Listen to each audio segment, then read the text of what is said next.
मैं ये कहूँगा कि पढ़ाई इज़ वेरी इंपॉर्टेंट और नए तरीकों को हमें ट्राई ज़रूर करना चाहिए। आप सारा साल जो अपनी मेहनत करते हैं ना, उसको आप साथ साथ सबमिट कराते जाएँ और आप अपना रिजल्ट। इस वक्त जो हम इनको ये एजुकेशन सिस्टम दे रहे हैं ना, पूरी दुनिया में अब अप्लाई हो रहा है। आगे एआई का दौर है, ये जो सारे पुराने तरीके हैं ना पढ़ने के, ये हो जाएंगे बिल्कुल आउटडेटेड हो जाएंगे। खुदारा एक बात को समझ लें, वो ये है कि ये जो नौकरियां इस वक्त चल रही है ना कॉर्पोरेट सेक्टर में या बैंक्स में और आगे पीछे पाकिस्तान के अंदर, इनसे आपके खर्चे तो पूरे नहीं होने वाले।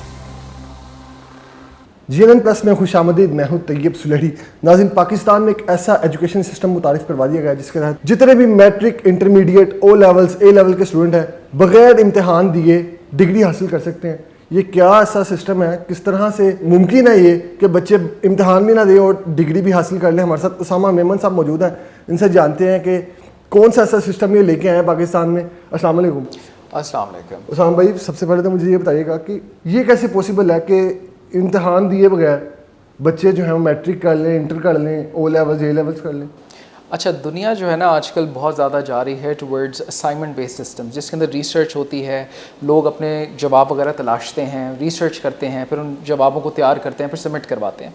ये हम डिग्री लेवल पे भी देख रहे हैं और अब ये हाई स्कूल लेवल के ऊपर भी आ गए, यानी कि matric, FSC, O levels, A levels के अंदर भी नई क्वालिफिकेशंस आ रही हैं, नई बॉडीज़ आ रही हैं। पाकिस्तान भी आ रही हैं, दुनिया में तो पहले भी थी, जो ये कह रही हैं कि अब आपको इम्तिहान देने की ज़रूरत नहीं है, आप सारा साल जो अपनी मेहनत करते हैं ना, उसको आप साथ साथ सबमिट कराते जाएँ और आप अपना रिजल्ट ले लें। ये किस इदारे से अप्रूव्ड है और डिग्री की क्या वैल्यू है, क्या वर्थ है? ठीक है, ये वो क्वालिफिकेशंस हैं जो बाहर तो पहले ही थी एक्सेप्टेड फुली, लेकिन अब पाकिस्तान में IBCC इदारा है जो इस तरह की क्वालिफिकेशंस को प्रूव करता है। HEC हायर एजुकेशन के साथ डील करता है, ये हायर एजुकेशन नहीं है। सो IBCC अप्रूव्ड है, इसका ये मतलब है कि आपको पाकिस्तान में उसकी इक्विवेलेंस भी मिलेगी और आप उसको लोकली भी इस्तेमाल कर सकते हैं। अच्छा, लोगों में भी इसकी इतनी अवेयरनेस नहीं है, अभी आवाम का इंटरेस्ट डेवलप हो रहा है, कैसा रिस्पॉन्स आ रहा है लोगों की जान से? बच्चे एडमिशन ले रहे हैं, इतमाद कितना कर रहे हैं? नहीं, ये तो बड़ी आपने इंटरेस्टिंग बात बताई। इतमाद देखिए उनका इस बात पे बेस्ड है कि पहले ही बच्चे ऑक्सफोर्ड हो गया, हार्वर्ड हो गया, बाहर जितनी भी यूनिवर्सिटीज़ हैं वहाँ तो एडमिशन ले ही रहे थे इन क्वालिफिकेशंस की बेसिस पे।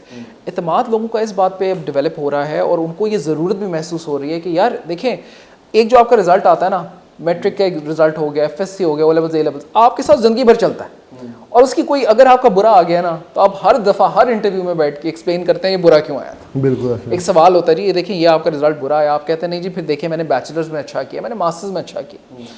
मकसद हमारा सिर्फ ये कि एक बच्चे को पूरा मौका मिलना चाहिए और एतमाद इसी बात पे लोगों का खुद ही बन जाता है कि यार देखो, एक तो ये इंटरनेशनली रिकग्नाइज्ड है, दूसरा लोकली जब IBCC इसको मान गया तो वो मसला हल हो गया, तीसरा उनको भी एक आउट चाहिए जहाँ पर वो इस तरह की क्वालिफिकेशन कर सकें जहाँ पर अपने आप को, अपने टैलेंट को, अपनी कैपेबिलिटी को प्रॉपर्ली शो कर सकें। इम्तिहान के बाद कैसे मुमकिन है अच्छा, बच्चे मेहनत करें और रिसर्च कर सकें? ये बहुत अच्छा सवाल है आपका, इसको थोड़ा सा मैं इसमें डिटेल में जाना चाहूँगा।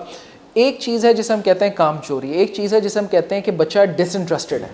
अब होता ये, आपको याद होगा जब आपने कभी अपने इम्तिहान दिए होंगे, मुझे तो याद है जब मैंने दिए थे उस वक्त रट्टा मारा, अच्छे तरीके से तैयारी की, इम्तिहान दिया, उसके बाद घर आके सो गए, छुट्टियाँ मनाई, उसके बाद आगे चले गए। मुझे कुछ याद नहीं मैंने क्या रट्टा मारा था। ठीक है, सो वो जो मेहनत की भी थी, उसमें मेहनत का फ़ायदा क्या है सिवाय इसके कि उस वक्त मुझे एक सर्टिफिकेट मिल गया, मुझे उस वक्त एक टाइटल मिल गया, एक ठप्पा मिल गया। ठीक है, इस वक्त जो हम इनको ये एजुकेशन सिस्टम दे रहे हैं ना, पूरी दुनिया में अब अप्लाई हो रहा है, AI का दौर आगे आ रहा है। वो ये कहते हैं कि जी हर चीज़ आप 2 क्लिक्स मारते हैं आपके सामने आ जाती है।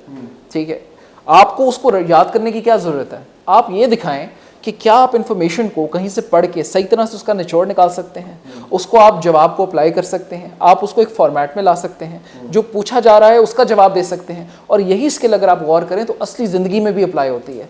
आप फॉर एग्ज़ाम्पल एक जर्नलिस्ट हैं, आप एक एनालिस्ट हैं, आप रिपोर्टिंग करते हैं, आपको कभी किसी सीनियर एंकर ने या किसी आपके ब्यूरो चीफ ने ये कहा है कि आप बाहर से रट के आ जाइएगा, अंदर आके आप दोबारा अपना नोट नहीं चेक कर सकते।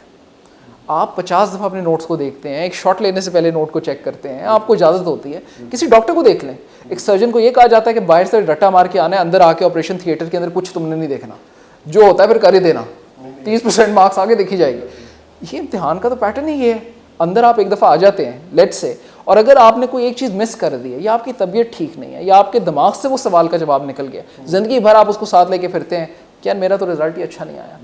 जो सिस्टम अब लाया गया है जिसकी हम बात कर रहे हैं, इस सिस्टम में कितनी जिद्दत है और ये किस कदर इसके असरात हो सकते हैं, असरअंदाज किस तरह होगा? देखें ये सबसे पहले अगर हम थोड़ा सा चले जाएं चाइना की तरफ, चाइना के अंदर एक कॉन्सेप्ट था कि स्किल बेस्ड एजुकेशन उन्होंने स्टार्ट कर दी थी। यूरोप के अंदर भी अगर आप जाएं तो स्किल बेस्ड एजुकेशन बहुत सारी है। वो कहते हैं जो आपने करना है ना उस स्किल को सीखो, उस स्किल के अंदर तुम स्पेशलाइजेशन करो और आगे चलो। मैं सिर्फ इतनी सी बात कहता हूँ कि पाकिस्तान हमेशा अनफॉर्चुनेटली वो मुल्क रहा है जो दूसरों को देख कर, वो जो बच्चा होता है ना, जब दूसरे का बेटा सक्सेसफुल होकर पूरे मोहल्ले में मशहूर हो जाता है तो वो कहता है बेटा तुम भी ये कर लो। हम वो वाला मुल्क है। बिल्कुल ऐसे हम पहले ट्राई करते हैं या किसी चचा ताया किसी रिश्तेदार पढ़े लिखे ने कह दिया। वो अगर हम ये देखते हैं कि और कौन कर रहा है। पाकिस्तान में आज तक मैंने ये नहीं देखा एजुकेशन के सेक्टर के अंदर बिलखसूस कि हम कहें जी हम एक पहली चीज़ हम लेकर आ रहे हैं, दुनिया शायद इसको फॉलो करे। और मैं आपको बताऊं पाकिस्तान में बड़े कॉम्पिटेंट लोग बैठे हैं जो ये कर सकते हैं। आगे AI का दौर है, ये जो सारे पुराने तरीके हैं ना पढ़ने के, ये हो जाएंगे बिल्कुल आउटडेटेड हो जाएंगे। सही। इसमें करियर काउंसलिंग भी की जाती है तुलबा की? जी बिल्कुल, एब्सोल्युटली। मेरे पास जब स्टूडेंट्स आते हैं तो सबसे पहला मेरा सवाल होता है कि बच्चे आपका एंड गोल क्या है, आपका टारगेट क्या है, what do you want to be. ठीक है, आपने पाकिस्तान में रहना है, आपने बाहर जाना है, आपने मेडिकल फील्ड में जाना है, आपने करना क्या है ज़िंदगी के साथ। और साथ में गुंजाइश रखी जाती है कि वो बच्चा एक टाइम आ सकता है कि वो फैसला करे कि मैंने ये नहीं करना। ठीक है, हमने उसको एक जगह पे फेंक कर, एक बच्चा कर ही नहीं सकता, उसको फेंक कर बाय चॉइस जो है जी जी बाय चॉइस है। और इसके अंदर जो सब्जेक्ट्स हैं उसके अंदर मेडिकल के सब्जेक्ट्स भी हैं, कंप्यूटर साइंसेस भी हैं, एवरीथिंग जो नॉर्मल होते हैं ना, FSC इंटरमीडिएट, ICOM, BCom, सब कुछ उसमें कवर होता है। जी, पाकिस्तान में कब से स्टार्ट किया गया और ये आगे जो है वो इसको कितने इंस्टीट्यूट हैं तक जो करवा रहे हैं? तकरीबन जो है ना ये इसको 2 से 3 साल होने वाले हैं। इसके अंदर बहुत बड़े बड़े इंस्टीट्यूशंस भी इन्वॉल्व हैं। इसके अंदर मैं डिटेल्स में नहीं जाऊंगा, but if you do a simple Google search आपको पता चल जाएगा। ये बड़ा मेन स्ट्रीम हो रहा है। हुआ ये था कि बैक इन आवर टाइम, हमारे वक्तों के अंदर कैम्ब्रिज की लॉबी थी। ठीक है, उस वक्त मुझे याद है नया एडएक्सेल आया था। लोगों ने कहा था यार ये ना करो, ऐसे ना करो, वैसे ना करो। वो भाई मेन स्ट्रीम हो गया, बच्चों ने किया, ग्रेड्स बनाए, बाहर चले गए, सेटल हो गए। आज कहाँ से कहाँ है। ठीक है, हमें वही वाली चीज़ ये हो जाएगा। अच्छा, दूसरा पाकिस्तानी को डराया बहुत जाता है, इस बात को याद रखिएगा। सबसे पहले हमारे मुल्क के अंदर हर सवाल का जवाब होता है यार तुम्हारे साथ कुछ बुरा ना हो जाए। रिस्क नहीं लेते लोग। रिस्क लेने का सवाल ही पैदा नहीं होता ना।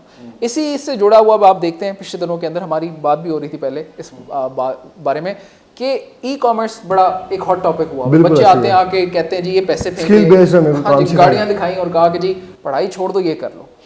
देखें, पढ़ाई बेस है, फंडामेंटली इंपॉर्टेंट है। अगर आपने कल कोई कंपनी भी खड़ी करनी है ना तो आपको एजुकेशन बेसिक इसलिए पता होनी चाहिए है कि आपको कोई और चक्कर ना दे सके, आपको पता हो यार वो बात क्या बोल रहा है। ठीक है, और दुनिया के अंदर जितने भी टॉप के लोग हैं ना, टॉप की बात कर रहा हूँ मैं, सेकंड टियर की बात नहीं, टॉप पाकिस्तान हो, इंडिया हो, अमेरिका हो, वो सारे पढ़े लिखे लोग हैं, A to Z। अंबानी से बड़ी मशहूर उनकी अभी शादी चल रही है, आप अगर देखें उनका बेटा कितना पढ़ा लिखा है, जिसको ज़रूरत नहीं है वो पढ़ाता है अपने बच्चे को।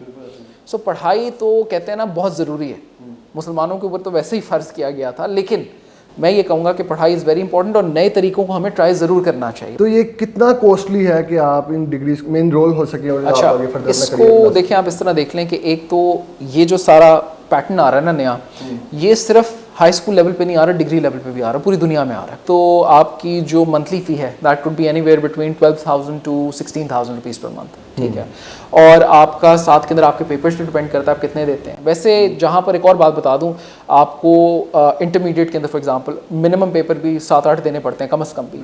वहाँ पर जो आपका है A लेवल्स वो 4 पेपर्स में हो जाता है, 2 पेपर्स बेर मिनिमम है। अगर आपने बाहर जाना है, पाकिस्तान में रहना है, तो हम सजेस्ट करते हैं कि 3 पेपर दे दो, 4 दे दो।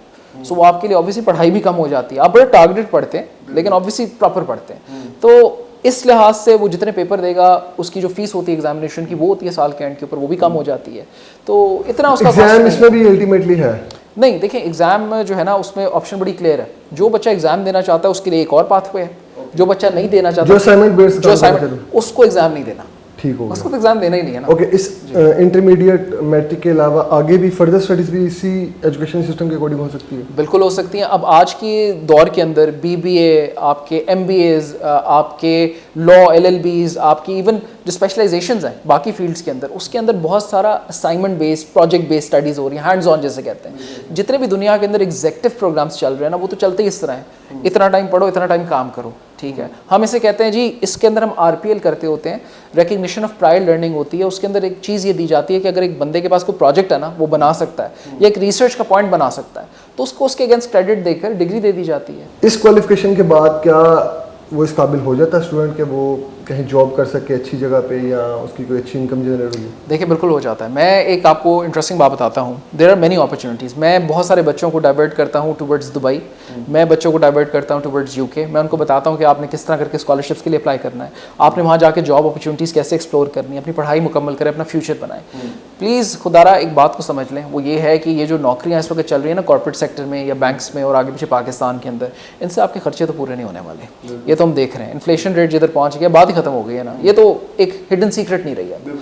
अगर आपने पैसे कमाने हैं तो ऑब्वियसली आप there is a higher probability कि आप इंटरनेशनल मार्केट में काम करें, बेशक पाकिस्तान से करें पर इंटरनेशनल मार्केट में काम करें। उसके लिए ऑब्वियसली इंटरनेशनल क्वालिफिकेशन जो है वो फिर वो उसको वो मानते हैं ना, तो you have a better chance.